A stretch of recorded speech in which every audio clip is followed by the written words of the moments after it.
Plan your meals in advance and make a grocery list to ensure you have all the necessary ingredients on hand. Cook in bulk and portion out meals for the week to save time and reduce the need for daily meal prep. Use a slow cooker or instant pot to make cooking more efficient and hands-off. Pre-cut vegetables and fruits to have them ready for quick use in meals.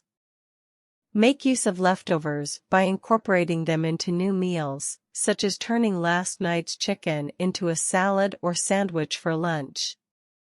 Invest in good storage containers to keep prepped meals fresh.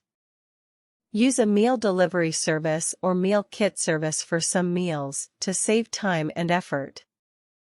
Marinate meats in advance to save time on cooking day and add flavor to your meals.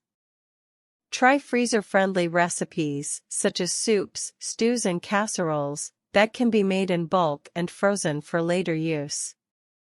Utilize your weekends to meal prep for the week ahead.